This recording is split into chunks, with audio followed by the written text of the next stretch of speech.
So far in the 2 games we've watched this season, our team has struggled down the stretch in the 4th quarter. So in this episode, that's all we're going to watch.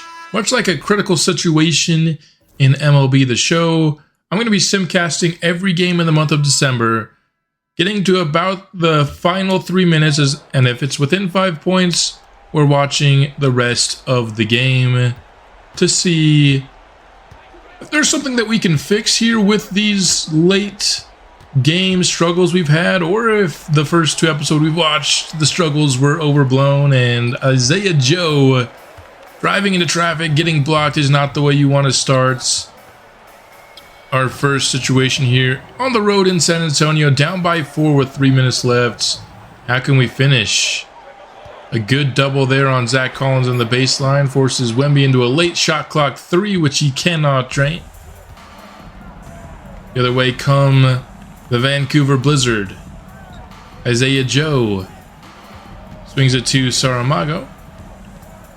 Out to McKnight. Wasting a lot of shot clock here. Need to get something going. Down to 1 on the shot clock. Isaiah Joe forced to put it up, and it's off the mark again. These are the same offensive struggles. Why are we not doing anything with the ball? We're just passing it around the perimeter until like 5 seconds left in the shot clock. Have to do something actually that threatens to score. Wemby, no good. At least he's 0 for 2. So while we haven't scored, neither have the Spurs. It's still a 4-point ball game here. Now we feed it to Saramago on the inside. That's the kind of possession we want to see. Earlier on in the shot clock, get it to a man where he's actually a threat to score. And Saramago trims the lead in half. 113, 111 now.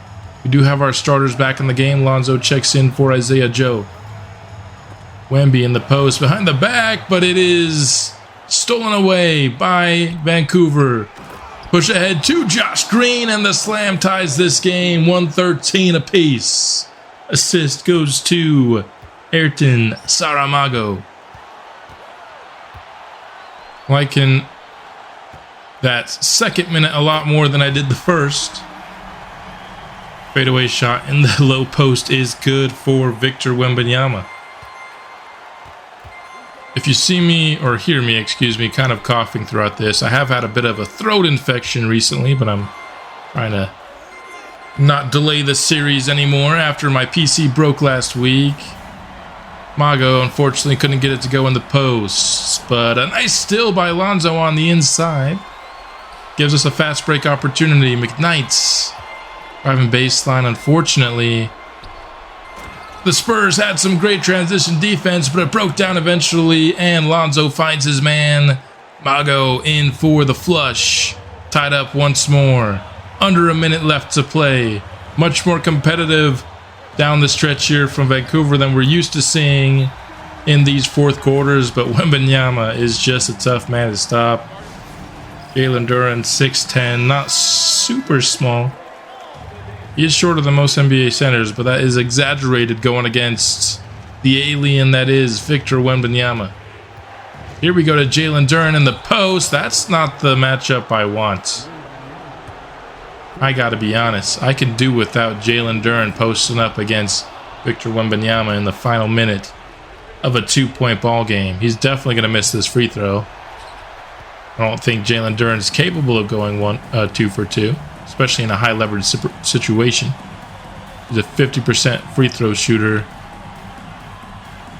pretty much consistently.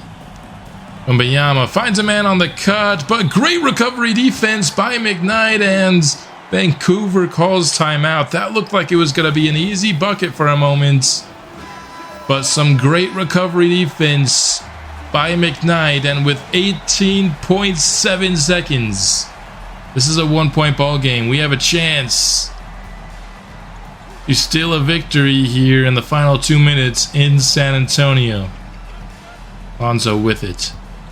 It's like we're trying to set up Saramago inside. He hits the baskets. Left a bit of time on the clock, but Ayrton Saramago, his 3rd basket here of this final 3-minute stretch, all on the inside.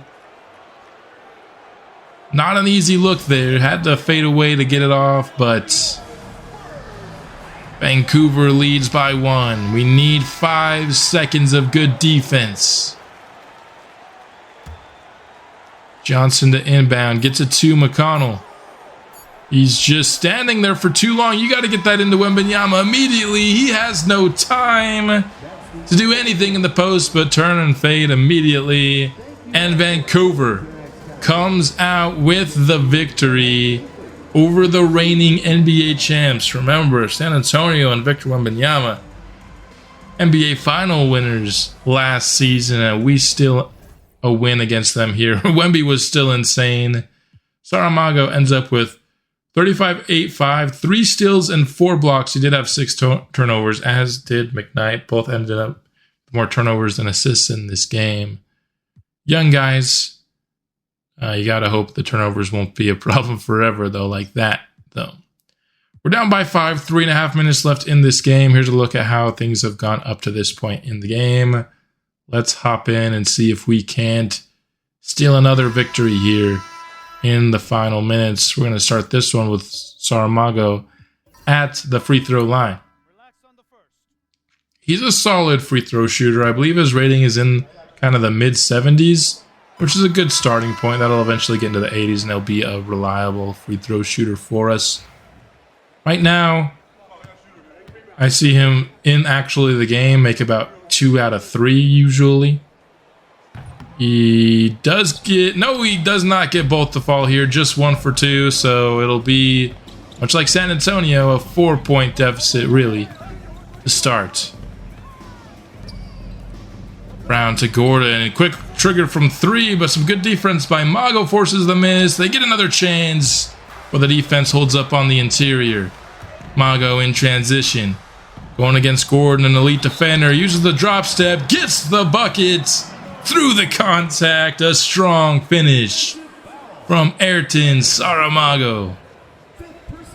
The Brazilian Beast showing his strength on the inside so far in this episode in a major way. That's, I think, his best skill set for year 1. Played a lot in the perimeter so far from what I've seen in the first 2 episodes of the season, but here in this one, he has been a dominant interior force. Josh Green defending Brown here. Gordon inside. Saramago again with a nice defensive effort, forcing 2 misses so far in the last minute. Lonzo Ball for 3, hits it, and Vancouver is on top by 2. Assist goes to Greenlight McKnight. Denver trying to get something going for Jokic in the post. Took a while to get it to him, but he eventually does get it. Jalen Duren on defense. 1v1. Jokic decides not to do anything with the ball, putting Denver in a tough spot here late in the shot clock. Jamal Murray, that one had little to no chance. Josh Green gives it inside to Saramago. Uses that drop step again and finishes over the top of Aaron Gordon. That's a move that I can see just being unstoppable for Mago should he go to it. I haven't seen him go to it a ton. He has 2 times here against Aaron Gordon in Denver. Bucket there by the Joker makes it a 2-point ball game once more. Trying to feed Mago again on the inside, and again with the layup going off glass. Aaron Gordon's a great defender, but he's had no chance against Mago so far. Jamal Murray off the dribble. No, Jokic though with the putback layup after the rebound in traffic. Remains a 2-point game. Mago and Jokic starting to go back and forth here. Not as good of a job setting up Mago in the post. He has a little bit farther of a way to go. Now he gets inside, and the fadeaway is good. 4 straight makes in the paint for Ayrton Saramago. He has been dominant in this episode. Jokic step back. He hits it. The big man duel continues. 116 to 114. Now Mago brings the ball up the floor. He's going to get a pick from Jalen Duren. Goes inside with it. And the floater is off.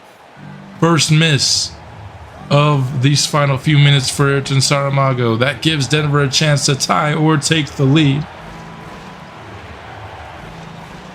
Just over 30 seconds remain. Strother with the ball, defended by McKnight.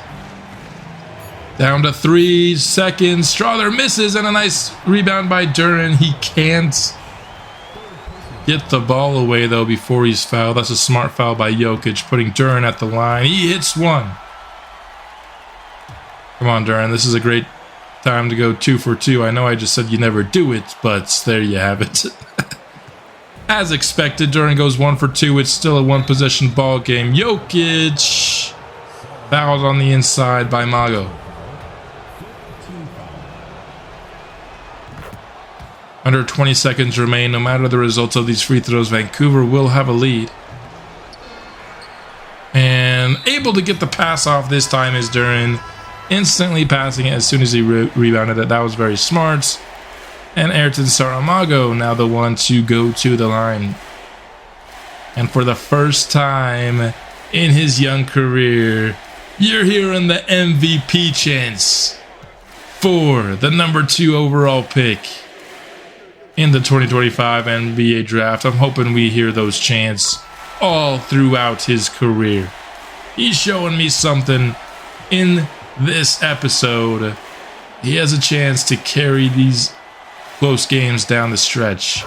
Loving what I'm seeing from him so far, and I'm loving the 2 for 2 in a big spot, putting us up 2 possessions, 18 seconds left in this game. Clutch free throws from the Brazilian Beast. Jamal Murray with it. Defended by Lonzo. He gets a screen. Has to pass it out to Christian Brown. Takes a tough jumper. And that's pretty much going to wrap this game up. Lonzo to the free throw line. But a 4-point game. 8.4 seconds remain. That will all but wrap up another Vancouver clutch victory coming from behind. Multiple possessions in the final few minutes. I was hoping what we saw in the first 2 games would not be a problem for us throughout the year. And so far what I've seen from this episode, that seems to be the case. We have done extremely well down the stretch. Now, of course, that first minute of that San Antonio game wasn't great. But as soon as we started feeding our big man rookie, things have started to go okay. 11 for 16 from the free throw line for Mago in that game is pretty nice. We've got another one, down 5 points once again, this time to the Boston Celtics. Saramago leads us with 23. Tatum leading the Celtics with 30. That's a really fun matchup at the power forward position for this game. Once again, we are at home. Had a lot of late game comeback opportunities against our hometown fans so far in the month of December. Let's see what we can do with this one. Lonzo with it, gets a screen from Saramago, left alone and can't quite get the bucket to go. Cameron McKnight hits a 3, his first bucket here of the episode. Hasn't been given much chance there, but makes the most of that one. Celtics call timeouts here. The game 93-91, 2.5 minutes remain. We faced the 2025 NBA champs in this episode. Now we're going up against the 2024 NBA champs. We beat the Spurs. Now let's go ahead and beat the Celtics. They've got a lot of star power in their starting lineup, of course. Jalen Brown, off the mark with that triple, though. Saramago with it. Kicks it out to Lonzo Ball. Trying to set up Jalen Duren. He's got a matchup against Holiday in the post. I don't know if the Celtics really needed to send a double team there. Holiday, an excellent defender. but they force the miss off of a Josh Green catch and shoots. Porzingis inside, but some nice defense by Duren. Lonzo Ball to McKnight, trying to set up Mago in the post, going against Tatum, a good defender in his own right, but the fadeaway basket falls for Mago. Puts him up to 25 points on the night, and he continues to be a late game automatic weapon for the Blizzard. 93 apiece. Tatum, tough fadeaway jumper, too strong. Duren with the rebound. Lonzo setting up Mago again. Another fadeaway and another basket from the mid-range. Ayrton Saramago showing his superstar upside before our very eyes. In the clutch, once more, against a former NBA champion. Tatum gets that one to fall in the mid-range. Ties us back up once again. Trying to set up Mago in the post. Tatum nearly got the steal there. Gets it a little while later. Finally, Tatum gets a win for the Celtics on defense. Good hustle to force the free throws by Jaylen Brown, but Mago finally stopped on the interior for like the first time in this episode. Had to be via steal. He wasn't going to miss. Missed free throw. Josh Green inside to Mago. He gets the foul. Tatum hacked him on the way up.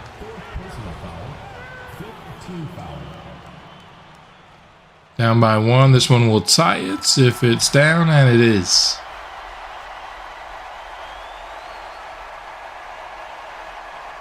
Done a great job at hitting his clutch free throws so far, though he does have one miss. And he goes 2 for 2 here, giving Vancouver the lead. Under a minute left. 97-96 against Jason Tatum and the Boston Celtics. Pull-up jumper for Tatum. Not gonna fall. Rebound to Lonzo Ball. One more basket here, pretty much could go a long way towards sealing this game. Inside to Mago, and the layup is good, forcing the Boston timeout. 27 seconds. It was a two-pointer, so Boston can still tie with a long ball here, but you gotta take a point-blank chance of the basket from Ayrton Saramago if the Celts will give it to you, which they did. One more stop, and we could win our third straight critical situation here. Step back from Jason Tatum is no good. McKnight with the board, and with 18 seconds remaining, as long as McKnight doesn't biff these free throws, which he's a very good free throw shooter, Vancouver will look like they've come out with yet another victory in the clutch today. He does miss one of his free throws. Very uncharacteristic of him. Brown with the three. It's no good. They'll foul, but this game is over. Once again, Vancouver coming up with a victory. All of these critical situations, we've been down by 5. We've yet to see one where we've actually gone into the final 3 minutes with a lead, yet somehow we're coming up victorious every single time, and this guy is the reason why. Saw a little bit too much Isaiah Joe in the fourth quarter of our last episode. Now, Saramago wasn't on the court at that time, neither was McKnight, for fault of, I think, a 2K update. But that 3 by Tatum will technically keep the Celtics alive, but this one's pretty much over. The formula is simple. I came into this episode wanting to know if we needed to change the formula in the fourth quarters of these games to come out with more victories. I think the formula is simple. Feed Mago in the post in these late game situations, and it's going to go well for you. Lonzo misses another free throw here, but it's still going to be enough, even if that shot were to go, to seal the deal for Vancouver. 103-99 is your final. I think the switch to the Magic playbook has allowed Saramago to shine a bit more than he was earlier on in the season with the Pacers playbook. I know I only showed you guys one game with Mago with the Pacers playbook. I ended up watching about half of 2 other games, and I like a lot I like what I'm seeing a lot more from the Magic playbook, especially with him. We've got one more scenario here. Once again, going against the reigning NBA champions in the Spurs. This time we're down by 2 as we get 3 minutes left in this game. It's once again a home game for our Blizzard. This will be our final critical situation. I think I've found out what I wanted to find out in this episode. Was it a roster problem? Was it a small sample size problem that had us whiffing on these close games late? I think we know the answer to that question now, although going to Lonzo there, not what we're looking for here to start out this final stretch against the Spurs. They're going to set up Wemby in the post. Turnaround is up and good. You're not going to defend that if you're Jalen Duren. It's just not really going to be possible. Lonzo with it. Now we get it to Saramago. He gets a screen from Duren. Fires for 3 behind it. It is around and out.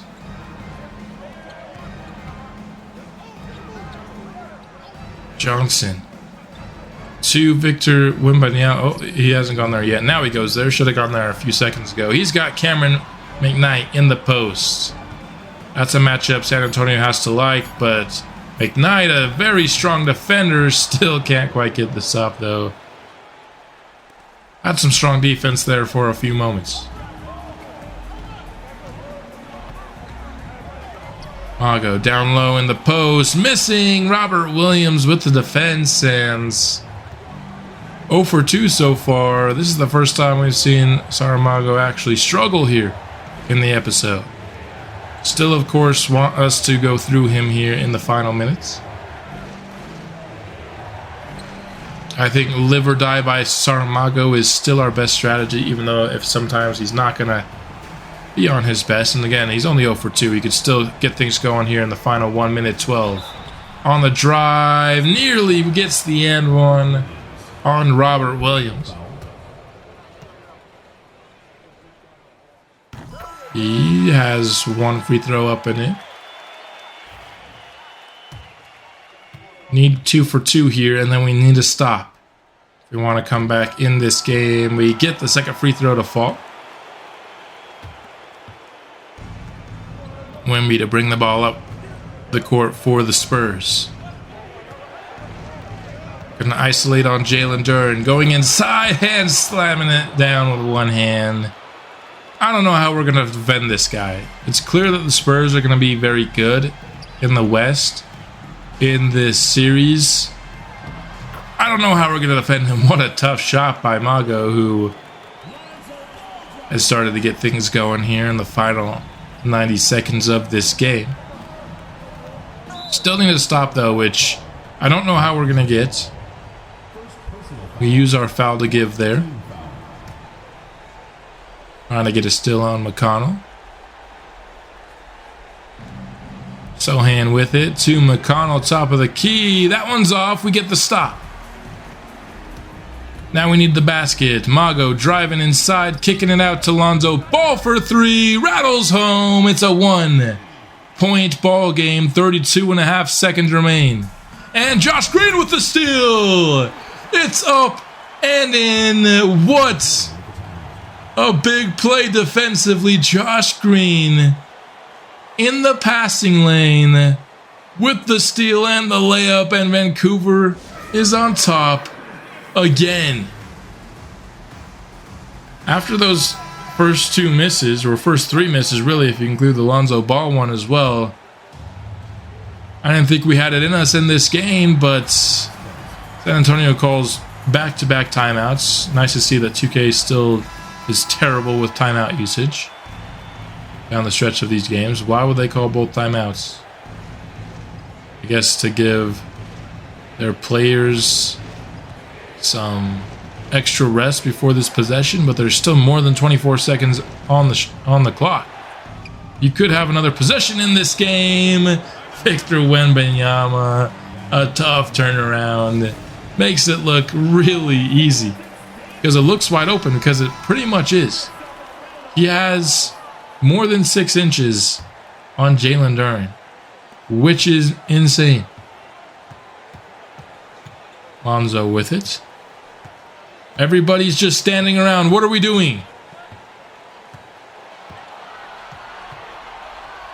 We're going to Saramago down low, but he threw it right to Jeremy Sohan.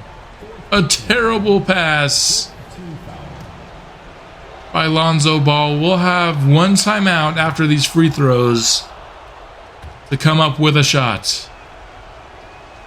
It's going to need to be a 3 as Sohan nails both with his 1-hand free throw. Love it. Question is, do you go with Saramago or do you actually go with McKnight here needing 3? I would go with McKnight personally. We'll see what the play is. It's Jalen Duren! What? Jalen Duren? 4 seconds left, down by 3. We go to Jalen Duren. We absolutely blew that game. Lonzo Ball throws it right to Jeremy Sohan. Neither of the final 2 possessions did Ayrton Saramago touch the ball when he's been our late game clutch king throughout. I mean, we tried to get into the second last one, but Lonzo biffed it. That's a tough one. I thought we should have won that game. We absolutely just gave it to San Antonio in the end with those final 2 possessions. Looking more like the first couple of episodes in the 4th quarter than the rest of this one. Double-double for Saramago, though. He was excellent in this one. Max Christie, very efficient as well. That's going to end the month of December for us here in our franchise. Oddly enough, there were a lot of really large stretches of no games. Like, we had an entire week without a game here in the middle of December. Then we had an entire week without a game again.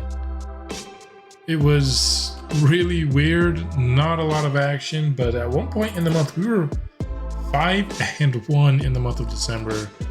Ended up losing 3 of our last 4, but here we are ready to start the 2026 calendar year. Let's take a snapshot of where everything stands here as we get prepared for kind of the second half of this season.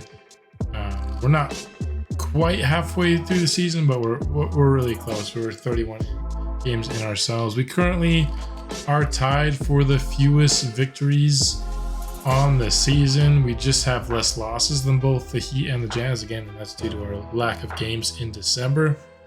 Not a lot of teams that have played fewer games than us. I'd imagine we have played the fewest in all of basketball. Even teams like the Wizards and the Suns, and even the Hawks and the Trailblazers all have either equal or more losses than us. They just also have more wins.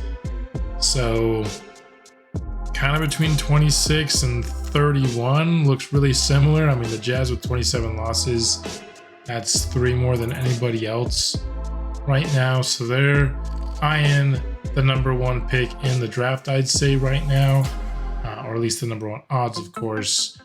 We're still firmly kind of in that top 4 area, despite the fact that we won a lot today. A lot of close games. I thought that was really fun. If you look at differential, we do have the worst differential in all of basketball. So we're definitely still a bad team, and this differential makes me think that we're not going to really leave kind of the bottom of the league this year. If you remember my 2K24 draft only franchise, we were the worst team in the history of basketball that year. I don't imagine Vancouver being that bad this year. I think the fact that we got two really promising rookies who are having good rookie seasons is making us too good for that. Dallas Mavericks have a 15-point differential, which is pretty much double everybody else in basketball, so they're not currently the number 1 seed. It's currently the Sacramento Kings, actually, who have the same amount of wins but 3 fewer losses. The top 6 records by win percentage in all of basketball, even though that's not correct because the Rockets are here, with the win percentage below the teams below them, they're all in the West. And then the number 1 seed in the East is Toronto. So I bet, Toronto, Detroit, Indiana, Chicago, top 4 in the East is what everybody had on their bingo card ahead of just one season into the future in basketball. So very unpredictable season so far. I imagine we'll start doing and seeing some pretty big trades because of how the league is not kind of shaping up, even like the Brooklyn Nets having a positive record right now. Not a lot of things that you'd expect. Very weird season in the NBA. Let's go ahead and take a look here at what our players are doing here. 30 plus games into the season. At this point, we have a pretty good sample size to see what is working, what is not. It's about this time of the year that you start to consider who should maybe be on the trade block. Cameron McKnight still leads us in scoring, though that gap continues to get smaller. I think the switch to the Magic playbook has allowed Ayrton Saramago to be our leading scorer in a lot of these games. He's averaging, 30 seconds less per game than McKnight, so they're playing pretty similarly.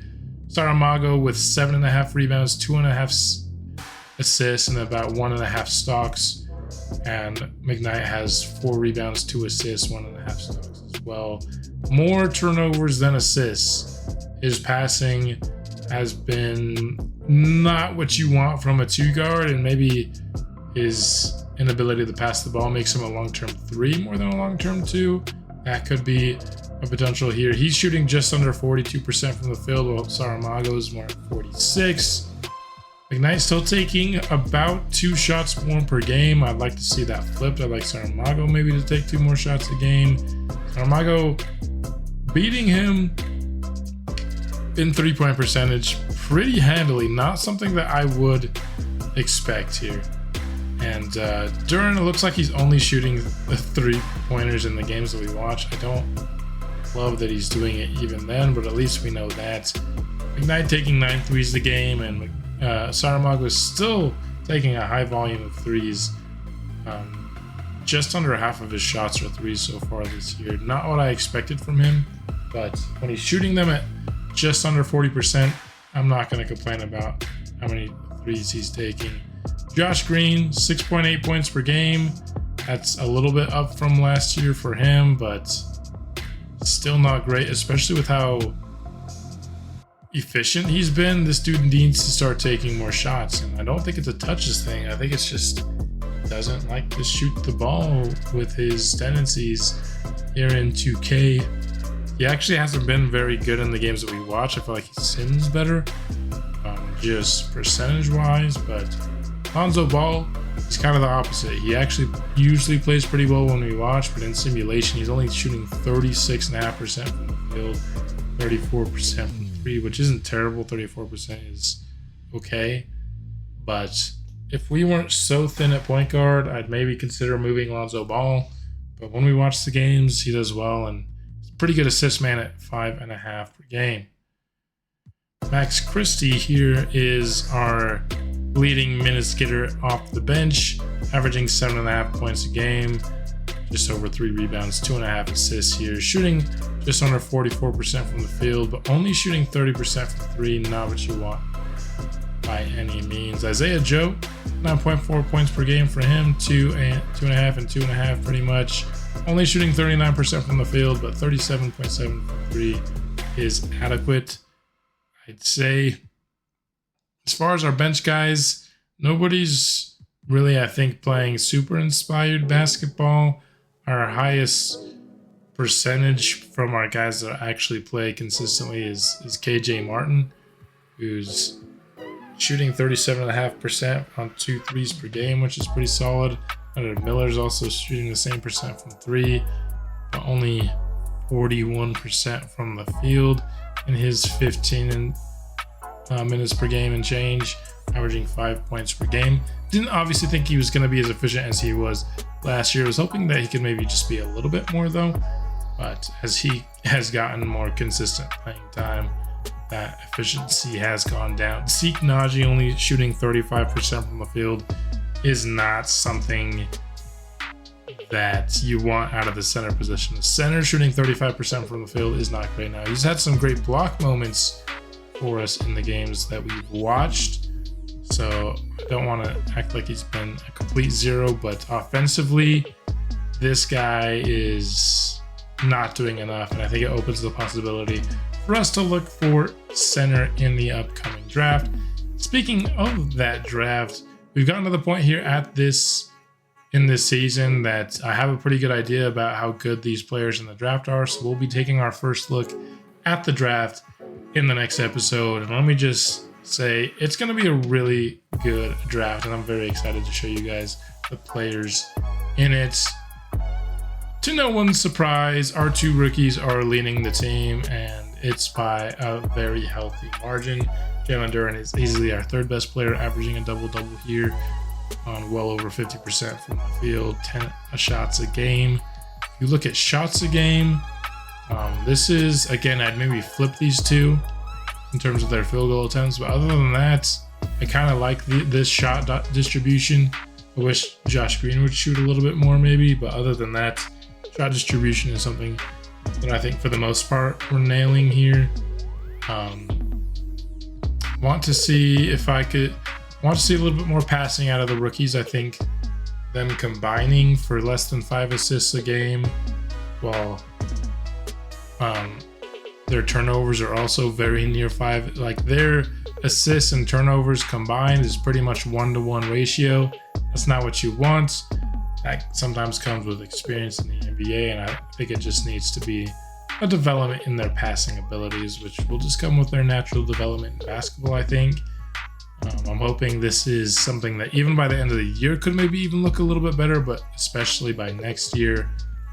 I think this is a team that, while the results aren't there yet, we saw some glimpses, especially in this episode when we saw this team close out some really awesome games, that the foundation is being set. Still feels like we're a couple pieces away. I think our bench nobody's really inspired a lot of confidence off our bench this year. Isaiah Joe's had moments, Christie's had moments, but apart from our rookies, still looking for people who can kind of show up and show me that they can be long-term pieces of our franchise. Somebody like a Moses Moody last year, who ended up being on our team for pretty much the entirety of that franchise until the very end of it, because he showed that he could be a good, positive impact team player, even though it took him some time to get there, and that's something that we need some patience on too. It's not going to be like these guys are already going to be their final forms. Got to be patient with some of these guys, give them more than 1 year or 2 to try to prove themselves. At the same time, though, we got to try to be aggressive and find the pieces that will fit best around McKnight and Saramago, who are already showing themselves to be franchise pieces. Next episode, look forward to us probably getting to the trade deadline, I would say, and taking our first look at the upcoming draft and the players at the top of it. Excited for that episode. Hope you are too. Be back soon with more Vancouver Blizzard NBA 2K25 basketball. And I'll see you then. Bring Blizzard.